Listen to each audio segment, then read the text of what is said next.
सबसे पहले मुझे ये स्वीकार करना चाहिए कि मैं इस विषय के बारे में बिल्कुल मुझे कोई जानकारी नहीं,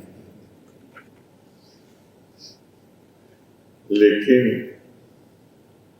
बहुत जमाने से ऐसे विषय जिन पर कोई जानकारी नहीं होती है, हमारे भाई रविंद्र पाठक जी बिहार आने के बाद नहीं, इससे बहुत सालों पहले तमाम ऐसे विषय जिन पर हमें कोई जानकारी नहीं है, भाई रविंद्र पाठक हमें जानकारी देने का काम करते रहे।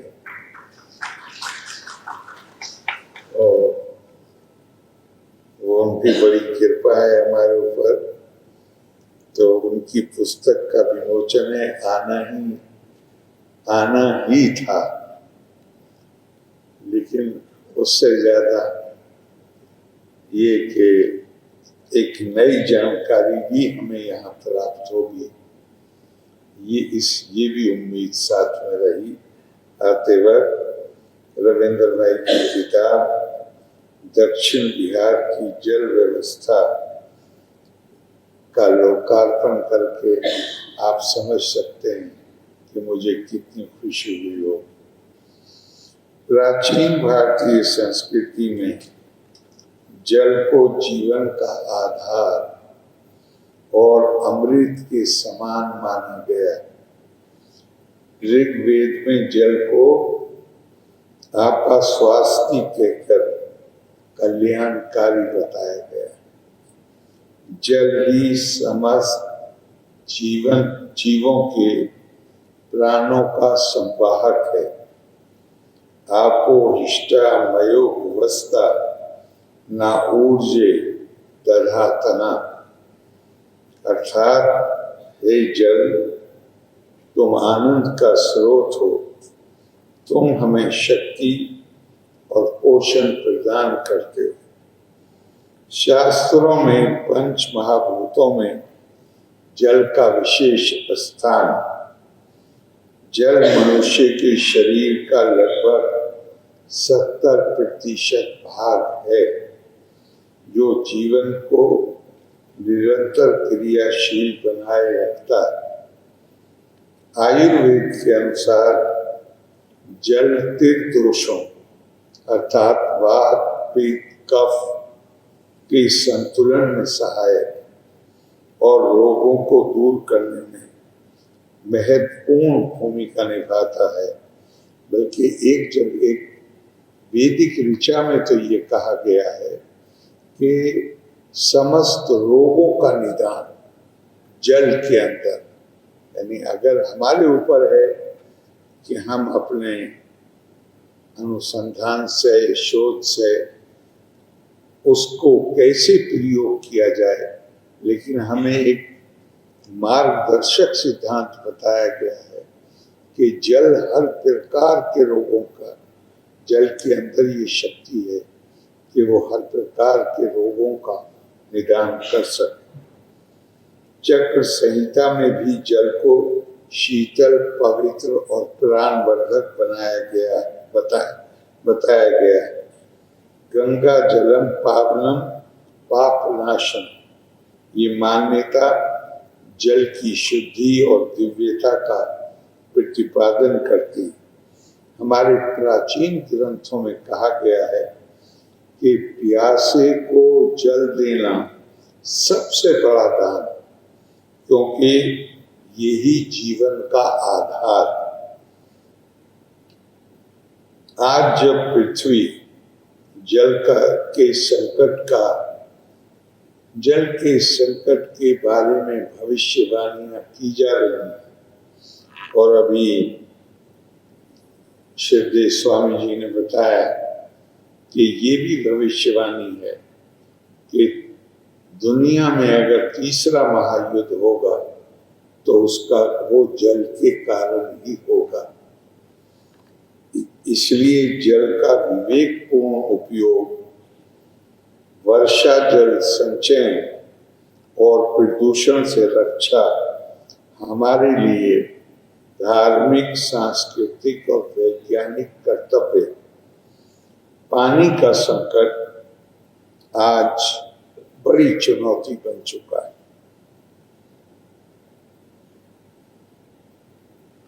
मैं अगर जल प्रबंधन की तरफ अगर अब हम आए, हमारे प्रोफेसर साहब ने आखिर में 2 लाइनें भी कही कि जल को का संग्रह करके कैसे हम उसका बेहतर उपयोग कर सकते हैं। मैं अगर आपको अपने निजी अनुभव से कहूं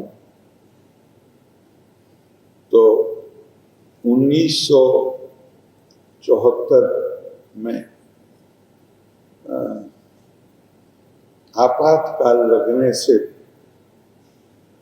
पहला साल जो, उस वक्त में अलीगढ़ में स्टूडेंट्स यूनियन का अध्यक्ष था और जेपी का आंदोलन शुरू हुआ तो 2 नौजवानों को ये मानकर, शायद जो मुझे पता चला कि जेपी ने कहा, जब कोऑर्डिनेशन कमेटी बनी तो उन्होंने कहा आरोप ये लगेगा कि नवयुवकों का ये आंदोलन, राजनीतिक पार्टियों ने इस पर कब्जा कर लिया, इसलिए इसमें कम से कम 2 युवक होने चाहिए।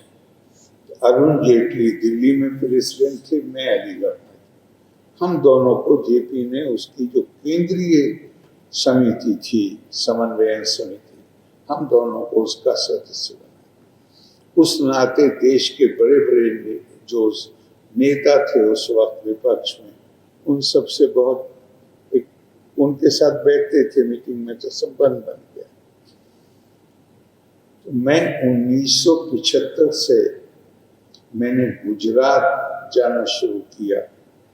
वहां भी आंदोलन था तो वो हमें बुलाते थे। मैं आपको सच कहता हूं, गुजरात में हरियाली नजर नहीं आती थी।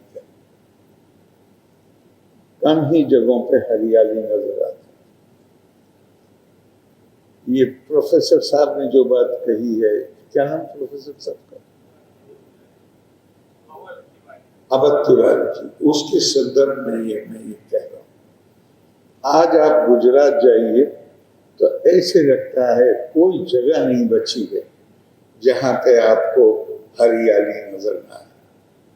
ये सब नर्मदा के कारण हुआ। पहले वो पानी वेस्ट होता था, अब वो पानी का सदुपयोग होता है। और शायद यही कारण था कि हमारे पूर्व प्रधानमंत्री माननीय अटल जी ने पूरे देश की सारी नदियों को उसको गार्डन कुछ करके नाम दिया था कि उनको एक दूसरे से जोड़ दिया है। हाँ, जोड़ दिया जाए। देखिए, गेहूं तो इंसान की पैदावार नहीं, प्रकृति ने पैदा किया है, कोई भी अनाज। लेकिन मानव को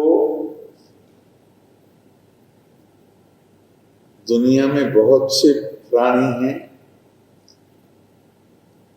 एक मानव ही है जिसको मानसिक शक्ति दी है, कल्पना की शक्ति दी।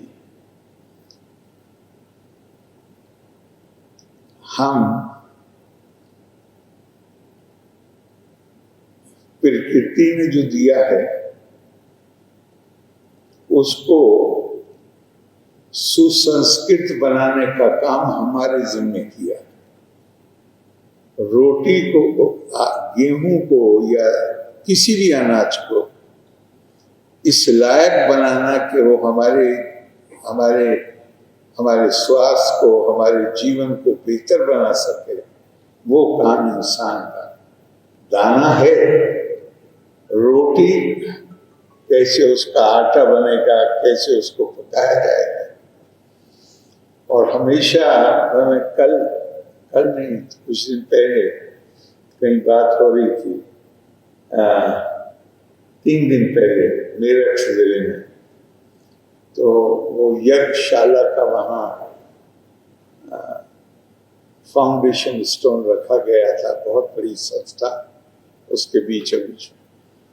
तो वहाँ उन्होंने कोई बात कही तो मैंने पलट के कहा, इनका इतिहास ये बताता है, विज्ञान बताता है कि दुनिया में सबसे पहली जो ऑब्जेक्ट ऑफ वर्शिप था,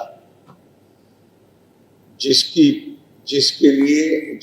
पूजा की गई दुनिया में हर जगह, आज चाहे जितने विभिन्न तरीके हों, लेकिन दुनिया में सबसे पहले जिसकी पूजा की गई वो अग्नि थी।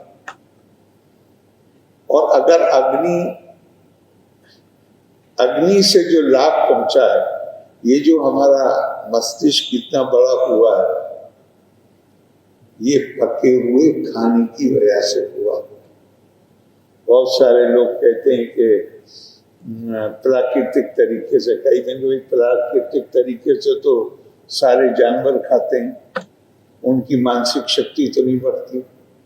लेकिन आग में वो मतलब आग से मतलब ये है कि प्रकृति ने ये चीजें पैदा की, हम अपनी अकल का प्रयोग करके, अपनी जो मानसिक शक्ति है उसका प्रयोग करके कैसे उसको, और वही कल्पना की शक्ति है जो हमें ये भी बताती है कि हमें कोई अधिकार नहीं है कि हमारे पास जो भी शक्तियां हैं हम केवल उनका उपभोग अपने लिए करें। हम मानस का मतलब ही ये है कि हम मनुर्भव जनिया दैवीयम जना, जितना हमारे अंदर मानवीय मूल्य आएंगे, मानवीय मूल्य किसी और चीज को नहीं कहते, जहां अपने से ऊपर उठकर दूसरों के प्रति इंसान के दिल में संवेदना और करुणा का भाव पैदा हो, उसके लिए हम जितना प्रयास करेंगे उतना ही दिव्यता पैदा करने की हमारी क्षमता बढ़ती चली जाएगी। ये जल प्रबंधन जो है ये भी कुछ और नहीं, ये भी बुनियादी तौर पे एक आवाहन है। इसलिए कि हम इस वक्त तो बताने की भी जरूरत नहीं। अभी महाराज ने बताया अखबार भरे पड़े हैं, क्या त्रासदी का सामना, और देख के आदमी विचलित हो जाता है कि घर ऐसे गिर रहे हैं जैसे हाउस ऑफ कार्ड्स, जानवर बह रहे उस पानी में। तो कहीं ना कहीं तो ये बात सोचने की, अकल लगाने की जरूरत है, और ये भी देखने की, जैसा भाई रविंद्र जी ने अपनी पुस्तक में लिखा है कि हमारे बुजुर्ग किस तरह इसका प्रबंधन करते थे, वहां से भी सीख लेनी है, नए आविष्कार, नई सोच भी पैदा करनी है कि उन्होंने जो तरीके इस्तेमाल किए थे उसको और कितने ज्यादा प्रभावी ढंग से हम पानी में, मैंने अभी आपको बताया जल तो जीवन, हम पृथ्वी के बाहर जाकर हमारे साइंटिस्ट नए नए प्लैनेट्स पे जा रहे हैं, पहली चीज क्या खोजते हैं वो वहां जाकर? जी, क्योंकि अगर पानी मिल गया तो ये पता चल जाएगा कि जीवन है, पानी के बगैर जीवन नहीं। अभी तक तो कामयाबी नहीं हुई है, हो सकता है कामयाबी मिल जाए। तो अभी मैंने किताब नहीं पढ़ी है, रविंद्र भाई मैंने पहले ही कह दिया कि रविंद्र भाई हमारे मित्र हैं, लेकिन मित्र से ज्यादा गुरु, बहुत हमें इनसे ज्ञान प्राप्त हुआ है, और हमारे बहुत पुराने मित्र हैं। नहीं।